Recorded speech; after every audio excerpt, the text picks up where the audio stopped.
Hello everyone, welcome to my channel. I hope कि आप सब ठीक होंगे और आप अपनी स्टडी कर रहे होंगे जैसा कि मैं अपनी हर वीडियो में बोलती हूँ। तो आज का जो हमारा टॉपिक रहेगा वो आपको विजिबल होगा। आज हम पढ़ेंगे जीन पियाजे के बारे में, जो कि एक बहुत अच्छे साइकोलॉजिस्ट हुए हैं जिन्होंने कि अपना बहुत ज़्यादा कंट्रीब्यूशन हमारी साइकोलॉजी को दिया है। इन्होंने बहुत सारे कंसेप्ट हमको बताए, तो उन सब के बारे में ही आज हमारी ये वीडियो रहने वाली है। तो चलिए देखते हैं हम आज जीन पियाजे की थ्योरीज़ को। देखिए, सबसे पहले जो जीन पियाजे जी थे वो एक स्विस के साइकोलॉजिस्ट थे। कहाँ के थे? स्विस के साइकोलॉजिस्ट थे। जो इनका बर्थ था वो 1896 में हुआ था और 1980 में इनकी डेथ हो गई थी। इसके अलावा इन्होंने जो थ्योरी दी उनमें सबसे फेमस जो थ्योरी थी इनकी थी वो थी थ्योरी ऑफ कॉग्निटिव डेवलपमेंट। सबसे फेमस जो थ्योरी थी वो इनकी थी कॉग्निटिव डेवलपमेंट, जिसके बारे में हम आगे पढ़ेंगे। इसके अलावा इनका क्या मानना था कि जो चाइल्ड होते हैं वो एक एक्टिव लिसनर्स होते हैं, एक्टिव एक लर्नर होते हैं, जो कि अपनी नॉलेज को खुद ही वो बिल्ड कर लेते हैं by the using of step and steps. सबसे बड़ी बात इन्होंने यही बताई थी कि जो चिल्ड्रन, जो स्टूडेंट्स होते हैं, they are not passive learners, they are active learners and they can build their knowledge and their capacity by the using of steps and steps।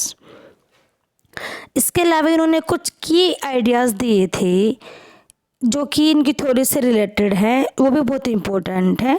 देखिए, इन्होंने क्या कहा था कि जो चिल्ड्रन हैं वो लर्न करेंगे by the interacting with their environment.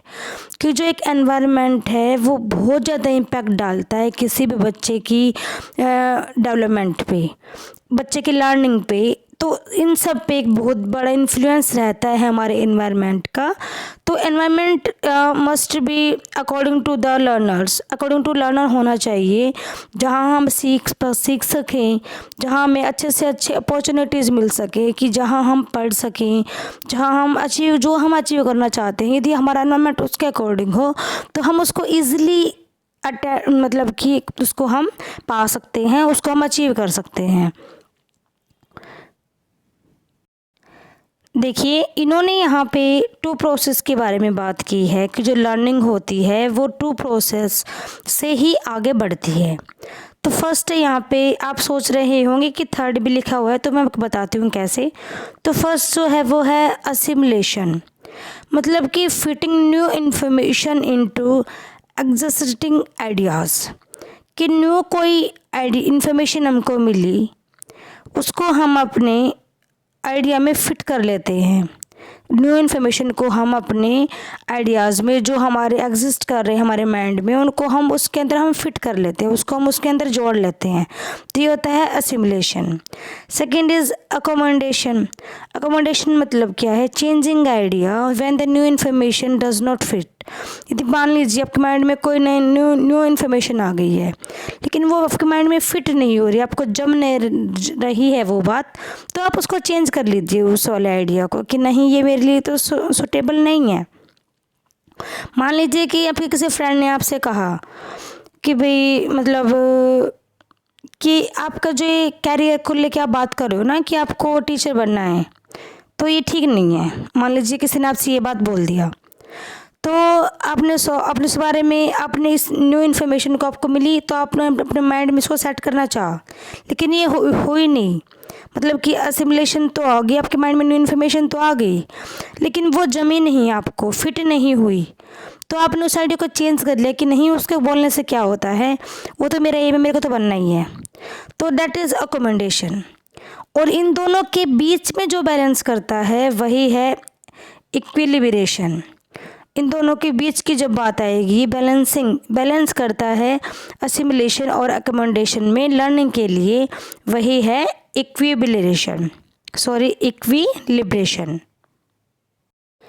अब हम बात करते हैं स्टेजेस ऑफ कॉग्निटिव डेवलपमेंट। जो कॉग्निटिव थ्योरी जिन पैसेज जी ने दी थी उसके स्टेजेस के बारे में जान लेते हैं। ये स्टेजेस बहुत ही इंपॉर्टेंट है और हम सबकी जो लाइफ होती है वो कहीं ना कहीं इनसे ही गो थ्रू होके बनती है। इन्हीं से ही हम अपनी लाइफ को आगे लेके चल पाते हैं। देखिए, जो फर्स्ट स्टेज है वो हमारी है सेंसरी मोटर। जो फर्स्ट स्टेज है वो हमारी है सेंसरी मोटर, जो कि होती है बर्थ से 2 ईयर्स तक। सेकंड है प्री ऑपरेशनल स्टेज, जो कि है 2 से 7 ईयर तक।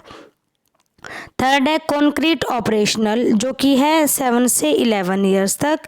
और लास्ट है फॉर्मल ऑपरेशनल, जो कि है 12 ईयर से अप। तो देखिए, जो फर्स्ट स्टेज है सेंसरी मोटर, इसमें क्या होता है, जो बच्चा होता है, जो लर्नर होता है, वो लर्न करता है by the sense and actions. देखिए, जो एज होती है 0 से 2 ईयर्स, उसमें तो बच्चे छोटा होता है तो वो हर चीज़ों को सेंस से अपनी मतलब कि सेंस, जो हमारे सेंस ऑर्गन्स होते हैं, आइज, नोज, ईयर्स, स्किन और टंग, इन्हीं से बच्चा दिखता है। और इनके अलावा बच्चा एक्शन से सीखता है, जैसे कि बड़े कैसे एक्शंस कर रहे हैं उसके सामने, तो उन सब से ही बच्चा सीखता है। सेकंड है, इस एज में डेवलप ऑब्जेक्ट परमानेंस, मतलब इसको हिंदी में बोलते हैं वस्तु स्थायित्व, कि बच्चों को पता चल जाता है कि हाँ, ये जो ऑब्जेक्ट है वो एग्जिस्ट करता है या नहीं करता है। इवन उसके सामने कोई चीज़ नहीं भी होगी तो बच्चा भी उसको एज्यूम कर लेगा कि ये है। ये होता है ऑब्जेक्ट परमानेंस, कि ऑब्जेक्ट है। तो ये तो है फर्स्ट स्टेज। इसके बाद है second stage pre operational stage, जो कि है 2 से 7 ईयर तक। इसमें यूज़ करेगा बच्चा लैंग्वेज का, सिंबल्स का। जैसे बच्चा बड़ा होता है धीरे धीरे वो बोलना स्टार्ट करता है तो वो सिंबल्स का यूज़ करता है अपनी बात को कहने के लिए, लैंग्वेज का यूज़ करता है। और इस एज में बच्चे में आ जाता है इकोसेंट्रिक, वो सिर्फ अपने ही बारे में सोचता है, हर चीज़ उसको ही चाहिए, वो सबसे ऊपर अपने आप को ही रखता है इस वाली एज में। इसलिए इसको इकोसेंट्रिक कहा है जीन पियाजे ने, इस वाली अवस्था को, इस वाले स्टेज को। तो उससे कि यहाँ पे जो बच्चा है वो सिर्फ अपने ही व्यू ऑफ पॉइंट से देखेगा किसी भी बात को, किसी भी टॉपिक को, तो वो सिर्फ अपने, वो यहाँ पे इकोसेंट्रिक रहता है, वो सिर्फ यहाँ पे सेल्फ सेंटर्ड रहता है।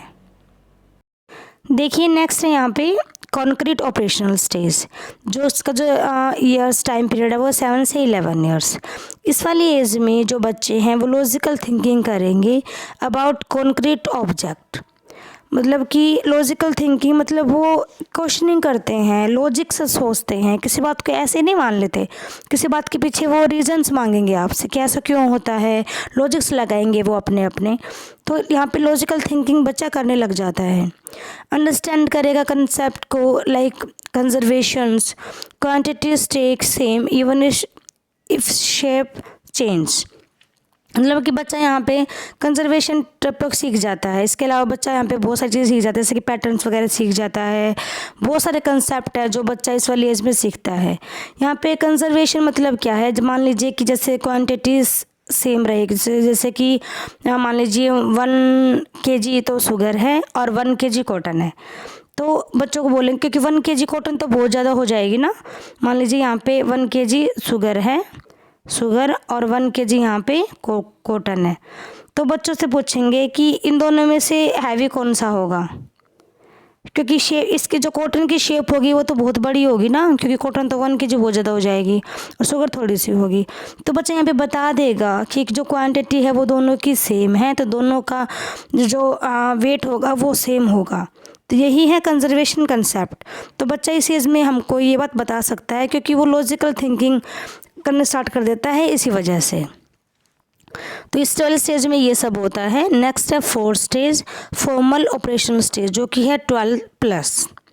इसमें जो बच्चा है वो एब्स्ट्रैक्ट थिंकिंग डेवलप कर लेता है, मतलब कि अलग अलग व्यू से सोचता है, अलग अलग कंसेप्ट के बारे में सोचता है। उसकी जो सोच का जो एक एरिया होता है वो बहुत ज़्यादा ब्रॉडर हो जाता है, हर चीज़ को लेके बिल्कुल मतलब डीपली वो सोचता है। इसमें बच्चा जो होता है वो can solve problems logically and think about future possibilities. मतलब हर बात के बारे में, हर प्रॉब्लम के बारे में बच्चा लॉजिकली सोचेगा, अपने लॉजिक्स देगा, उसको प्रूव भी करके दिखाएगा आपको इस वाली एज में। इसके अलावा बच्चा यहाँ पे अपने फ्यूचर को लेके टेंशन में रहता है कि मेरे को आगे क्या करना है, मेरे को आगे क्या क्या हो सकता है, क्या पॉसिबिलिटीज़ है, क्या आगे रहेगा। तो मतलब बच्चा यहाँ पे बहुत ज़्यादा एक्सेस वरी हो जाता है अपने फ्यूचर को लेके, और हर बात के पीछे वो अपना लॉजिक लगाएगा। तो इस वाले स्टेज में ये सब होता है। इसके अलावा देखिए यहाँ पे एजुकेशनल इम्पोर्टेंस की यदि हम बात करें तो जीन पियाजे की इस वाली थ्योरी की, तो इस थ्योरी का यूज़ कर जो टीचर हैं वो अपना जो टीचिंग प्लान होता है उसमें कुछ एक्टिविटीज़ ऐसे डिज़ाइन कर सकते हैं चाइल्ड के स्टेजेस को देखते हुए। तो यहाँ से टीचर को एक ग्रेट हेल्प मिल जाती है। सेकंड है यहाँ पे लर्निंग शुड बी एक्टिव हो जाती है, hand on and child centred हो जाती है। कि जीन पियाजे ने कहा है ना कि बच्चा जो है वो एक एक्टिव लर्नर है, वो अपने आप सीखता है। चाइल्ड सेंटर्ड तो इन्होंने ही एजुकेशन को बनाया है। Encourage problem solving, discovery learning and group discussions को भी इन्होंने एनकरेज किया है कि प्रॉब्लम सॉल्विंग के बच्चों को मतलब एनवायरनमेंट दी जाए, उसको ऐसी अपॉर्चुनिटीज़ दी जाए, बच्चा खुद से डिस्कवर करके लर्निंग करे। इसके अलावा बच्चा ग्रुप डिस्कशंस करे, ताकि बच्चा जितना बच्चा खुद इन्वॉल्व होगा एक्टिविटीज़ में, बच्चा उतनी ही जल्दी सीखता है और वो लॉन्ग लास्टिक सीखता है, उसको आगे तक वो सब चीज़ें याद रहती हैं। इन शॉर्ट यदि हम बात करें तो जीन पियाजे ने एक्सप्लेन किया है, क्या एक्सप्लेन किया है कि children thinking develop in 4 stages. 4 stages में चाइल्ड लर्निंग होती है, जो कि मैंने आपको बताई थी अभी 4 स्टेजेस कौन कौन सी थी। देखिए फ्रॉम सिंपल एक्शन बच्चा सबसे स्टार्ट करता है, जो कि सेंसरी मोटर स्टेज में वो करता है। सेंसरी मोटर से करता करता वो देखिए वो एब्स्ट्रैक्ट रीजनिंग में पहुंच जाता है, फॉर्मल ऑपरेशनल में। हिज थ्योरी शो क्या शो करती है, the children are not passive learner. जो चिल्ड्रन होते हैं वो पैसिव लर्नर नहीं होते हैं, they are actively construct their और नॉलेज। ये खुद से ही अपने नॉलेज को कंस्ट्रक्ट करते हैं, खुद से ही वो अपनी नॉलेज को बिल्ड करते हैं, खुद से ही वो अपने कंसेप्ट को बढ़ाते जाते हैं और अपने नॉलेज को वो बढ़ाते रहते हैं। इसके अलावा देखिए यहाँ पे एक और कंसेप्ट है कि इन्होंने कंट्रीब्यूशन दिया था कंस्ट्रक्टिविस्ट अप्रोच, तो इन्होंने ही डेवलप की थी ये वाली अप्रोच कंस्ट्रक्टिविस्ट। तो इन्होंने इसमें क्या बताया था कि जो ये अप्रोच है इसका मतलब क्या है कि जो बच्चे हैं वो खुद से ही कंस्ट्रक्ट करते हैं अपनी नॉलेज को, बच्चे खुद से ही डेवलप करेंगे by the use of prior knowledge, prior experience कैसे रहे उनके, तो उन सब का यूज़ करके बच्चे अपनी लर्निंग करेंगे। और इसी की वजह से ही चाइल्ड सेंटर टीचिंग को भी हमारे करिकुलम में ऐड किया गया था। इन्होंने ही बताया था कि चाइल्ड सेंटर टीचिंग या चाइल्ड सेंटर लर्निंग क्या होती है और कैसे बच्चे कंस्ट्रक्ट कर लेते हैं अपनी नॉलेज को। तो ये हमारा आज का टॉपिक था जो कि हमने किया। आई होप कि आपको समझ में आया हो। नेक्स्ट वीडियो में हम जीन पियाजे से रिलेटेड ही MCQs करेंगे ताकि आपका कंसेप्ट क्लियर हो जाए। तो मैंने यहाँ पे अपनी तरफ से पूरी कोशिश की है इन शॉर्ट में आपको इसी लैंग्वेज में आपको समझाने की। यदि आपका फिर भी कोई डाउट रह जाता है तो प्लीज़ कमेंट सेक्शन में डालिए, मैं आपको आंसर ज़रूर से ज़रूर करूँगी। और मेरी यही कोशिश रहती है कि मैं धीरे धीरे करके ईजी लैंग्वेज में आपको कंटेंट प्रोवाइड कराऊँ ताकि आपको ईज़िली कंसेप्ट आपके सारे क्लियर हो जाए और आपको ईजी लैंग्वेज में आप हर चीज़ को समझ के आप अपनी नॉलेज को इंक्रीज़ कर सको। तो यदि आपको वीडियो पसंद आई तो प्लीज़ वीडियो को लाइक कीजिएगा, ज़्यादा से ज़्यादा इसको शेयर कीजिएगा और मेरे चैनल को सब्सक्राइब कीजिएगा। Thanks everyone, thanks for watching my videos.